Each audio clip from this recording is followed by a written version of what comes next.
कुछ पेपर्स की चेकिंग कर रहा था, सोचा आप लोगों के साथ चंद चीज़ें शेयर की जाएं और एमसीक्यूज़ के हवाले से आप लोगों को इम्पोर्टेंट बातें बताई जाएं। ये देखें, स्टूडेंट्स ने पूरे मार्क्स एमसीक्यूज़ के पेपर में से लिए हैं और इसी तरह नेक्स्ट जो स्टूडेंट है इसके भी आप लोग देख सकते हैं जी, पूरे मार्क्स आए हैं एमसीक्यूज़ के पेपर में से। ये जो स्टूडेंट है इसके भी एमसीक्यूज़ में से पूरे मार्क्स आए हैं। इसी तरह के बेशुमार स्टूडेंट्स के पेपर मेरे पास पड़े हैं जिन्होंने एमसीक्यूज़ में से पूरे मार्क्स लिए हैं जी। ऐसी टिप्स एंड ट्रिक्स आप लोगों को बताता हूं जिनको फॉलो करके आप लोग भी बोर्ड के पेपर में एमसीक्यू, जैसे इन स्टूडेंट्स ने पूरे मार्क्स लिए हैं, आप लोग भी एमसीक्यूज़ के पेपर में से पूरे मार्क्स ले सकते हैं। चलिए मुकम्मल डिटेल बताते हैं। सबसे पहले आप लोगों को बताते चलें जी, जितने भी स्टूडेंट्स हैं 2027 सेशन में जिन स्टूडेंट्स ने पेपर देने हैं उन तमाम स्टूडेंट्स के लिए हम लोग दुआ करते हैं जी। आप लोग मुश्तरका दुआ करें, इस वीडियो को कमेंट्स बॉक्स में आमीन लिखें ताकि आप लोगों का 2027 सेशन का जो पेपर है वो बेहतरीन हो जाए। और अगर आप लोग सप्लीमेंट्री के स्टूडेंट्स हैं, आप लोग भी इस दुआ में हिस्सा ज़रूर ऐड करें। अच्छा जी, हम लोग बात करते हैं जी एमसीक्यूज़ के पोर्शन की। सबसे पहले अगर आप लोग एमसीक्यूज़ की तैयारी करना चाहते हैं, आप लोगों को पता नहीं चल रहा है कहाँ से तैयारी करनी है, पूरी बुक्स आप लोग नहीं रख सकते, तो चंद चीज़ें बताता हूँ। इन चीज़ों को आप लोगों ने याद करना है, एमसीक्यूज़ का पोर्शन आप लोगों का इंशाल्लाह क्लियर हो जाएगा। लेकिन फिर भी अगर आप लोग फंस चुके हैं, बोर्ड का पेपर दे रहे हैं, आप लोगों को तकरीबन 12 में से 6 एमसीक्यूज़ सही आते हैं, 6 नहीं आते, तो 6 एमसीक्यूज़ को कैसे तुक्का लगा के आप लोगों ने क्लियर करना है ये भी आप लोगों को बताता हूँ। लेकिन सबसे पहले हम लोगों ने कोशिश करनी है तैयारी की। अगर तैयारी नहीं आप लोगों की तो फिर आप लोगों का वो वाला जो कॉन्फिडेंस है वो नहीं बनेगा जो बनना चाहिए। अभी बताता हूँ कि आप लोगों ने एमसीक्यूज़ की तैयारी कैसे करनी है। सबसे पहले आप लोगों ने पिछले 5 साल पास पेपर के जो एमसीक्यूज़ हैं वो तैयार कर लेने हैं।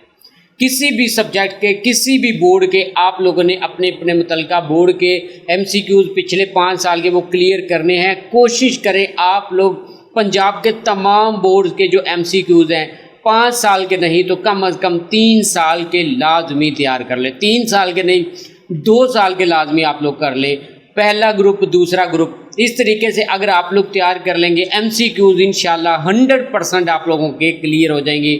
और अगर आप लोगों के पास टाइम हो तो एमसीक्यूज़ आप लोगों ने एक्सरसाइज वाले जो हैं, हर चैप्टर के एक्सरसाइज के जो एमसीक्यूज़ हैं वो भी लाजमी तैयार कर लेने हैं।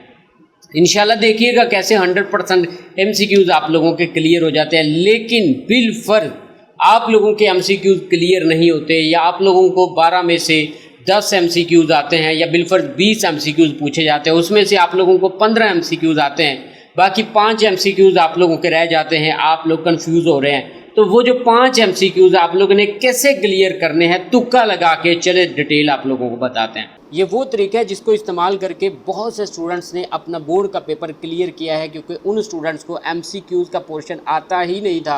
वो डरते थे कि हम लोग एमसीक्यूज़ कैसे सॉल्व करेंगे। तो जब मैंने उनको एमसीक्यू सॉल्विंग ट्रिक्स समझाई तो 100% उनकी ये जो ट्रिक है ये काम कर गई और वो एमसीक्यू पोर्शन में से अपने बेहतरीन मार्क्स लेकर पास हो गए। चलिए बताता हूँ आप लोगों ने ये जो ट्रिक है इसको कैसे सीखना है, कैसे ये वर्किंग करती है। सबसे पहले आप लोगों को बताते चलें, एमसीक्यूज़ मुख्तलिफ़ तरीक़ों से आप लोगों को बोर्ड के पेपर में पूछे जाते हैं।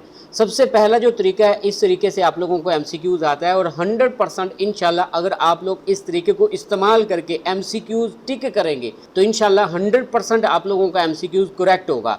अगर आप लोगों को एमसीक्यूज़ की स्टेटमेंट कुछ इस तरह है ABC और एंड पर ये वर्ड लिखा हो नन ऑफ दीज या इनमें से कोई नहीं, उर्दू में इनमें से कोई नहीं और इंग्लिश में लिखा हो नन ऑफ दीज, तो फिर आप लोगों ने सिंपली ये जो लफ्ज़ है इसको टिक कर देना है। नन ऑफ दीज पर आप लोगों ने ओके कर देना है, तो आप लोगों का ये जो एमसीक्यूज़ है इंशाल्लाह क्लियर हो जाएगा।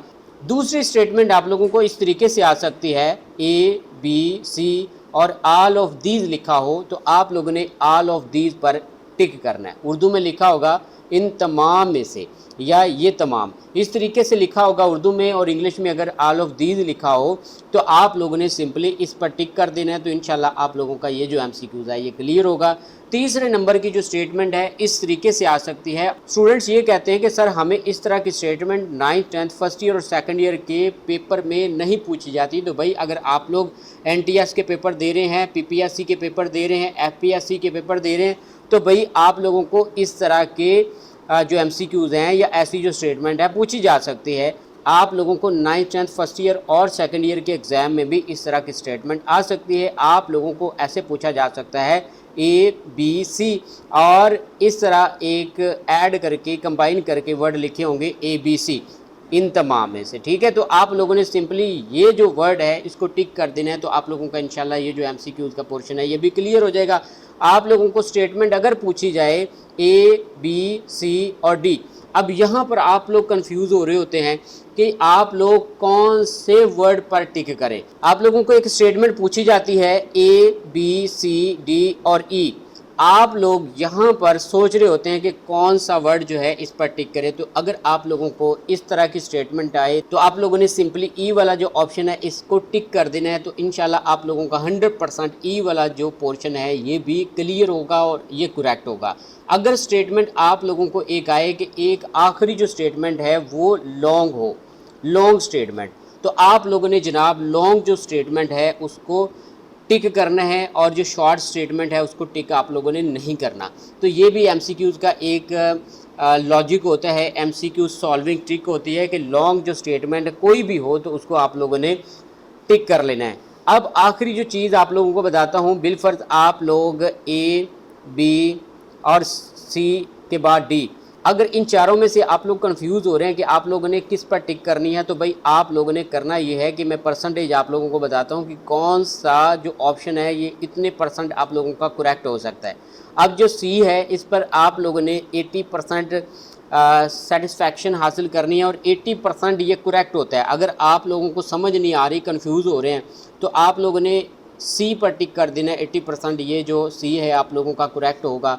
अगर आप लोग इन दोनों में कंफ्यूज हो रहे हैं तो B आप लोग समझ लें 70% आप लोगों का करेक्ट होगा और A आप लोगों का 60% करेक्ट हो सकता है। तो इस तरीके से आप लोगों ने कोशिश करनी है कि अगर आप लोग इन दोनों में कंफ्यूज हो रहे हैं C और D में, तो आप लोग ये समझे कि C आप लोगों का तकरीबन 80% करेक्ट है। अगर आप लोग A और B में कंफ्यूज हो रहे हैं तो समझ लें आप लोगों का 70% B ऑप्शन करेक्ट हो सकता है, A नहीं हो सकता। तो ये आप लोगों को अजीज़ तलबा मैंने जो चीज़ें बताई हैं MCQ सॉल्व करने की, तो इनको आप लोगों ने ज़रूर फॉलो करना है। इंशाल्लाह आप लोगों की अगर तैयारी नहीं भी है तो फिर भी आप लोग अच्छे नंबरों से पास हो सकते हैं।